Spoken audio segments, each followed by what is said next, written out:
From instant reaction during the interview. Selfish. Do you? To tease his co-star with an unexpected hug.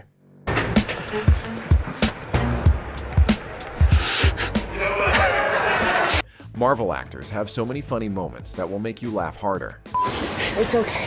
Should we do the kiss? It starts innocently enough, with questions being asked and cameras rolling. But within moments, the entire cast seems to collectively forget how thinking works.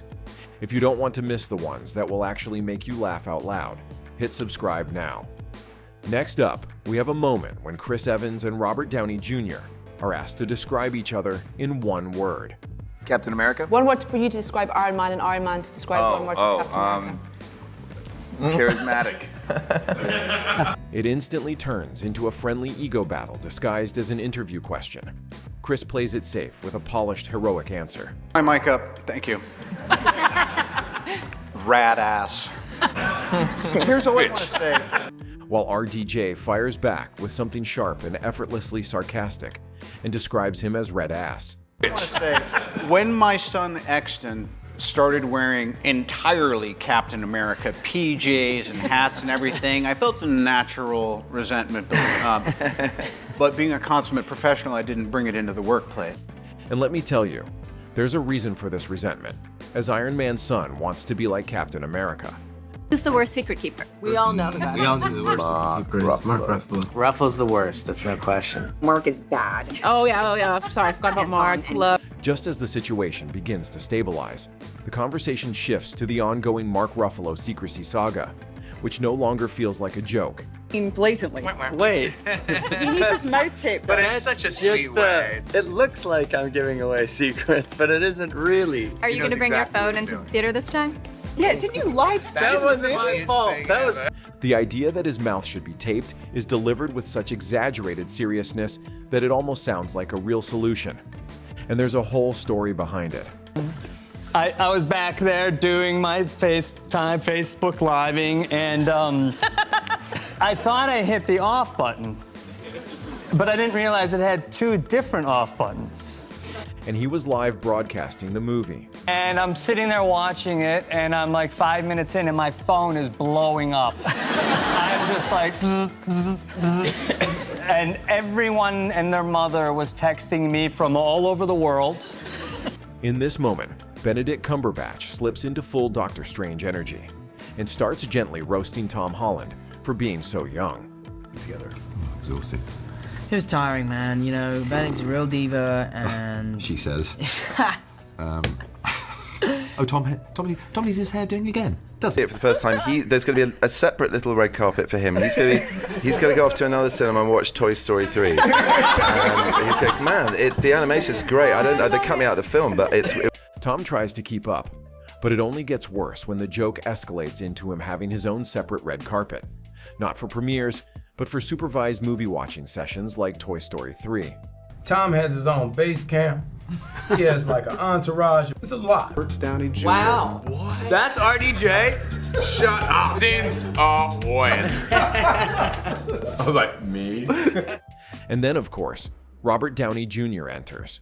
Or rather, the cast performs the ritual of pretending to be shocked that Robert Downey Jr. exists in his natural habitat.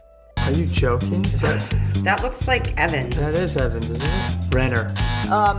That's Downey. It is Robert Downey Jr. Wow. What? That's RDJ?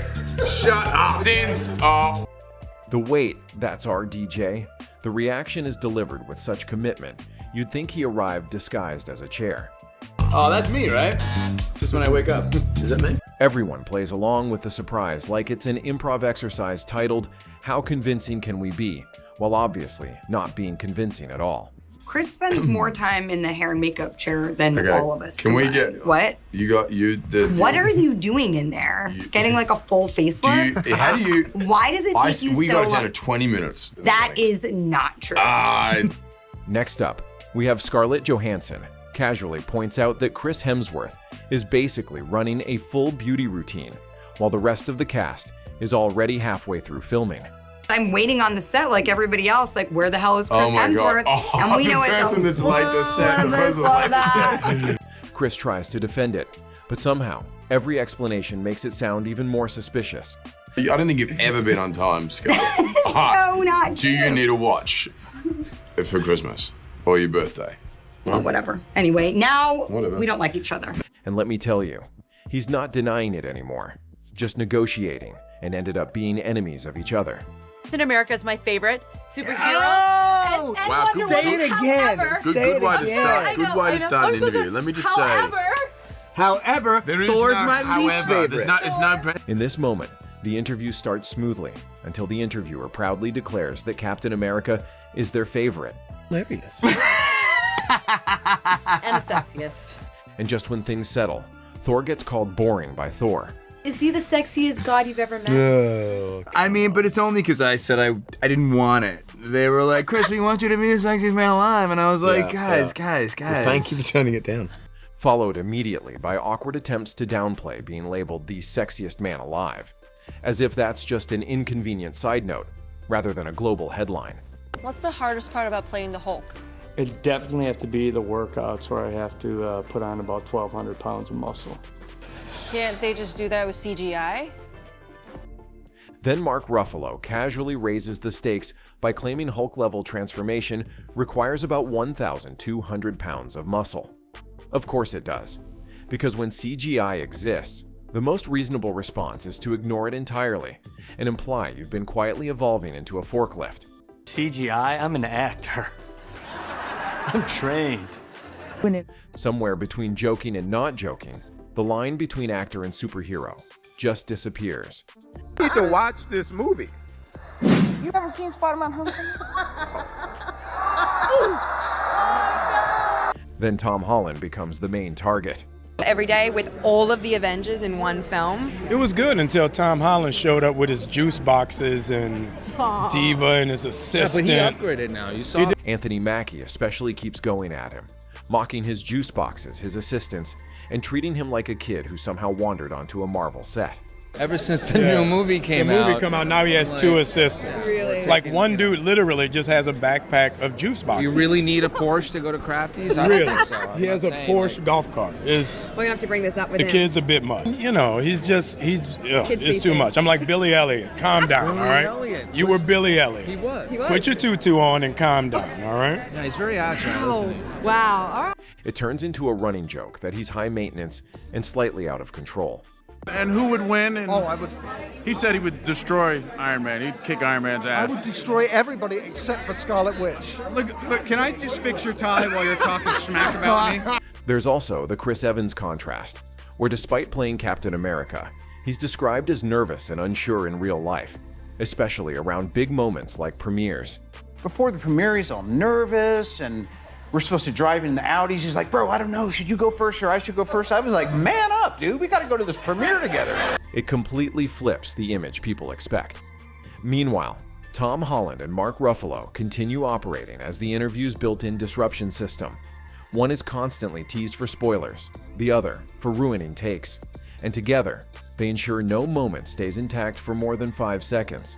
There's always laughter cutting through, usually at the worst possible time. You carry the hammer with you. Yeah, I'll throw it. It won't come back. Back in special. Behind the scenes, the serious Marvel moments apparently last about 3 seconds before collapsing into laughter. Is Anthony disruptive on set?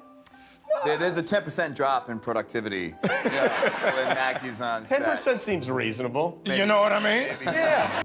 Actors try to deliver intense universe-saving dialogue, only to break midline because someone made a face, missed a cue, or just exists in a funny way.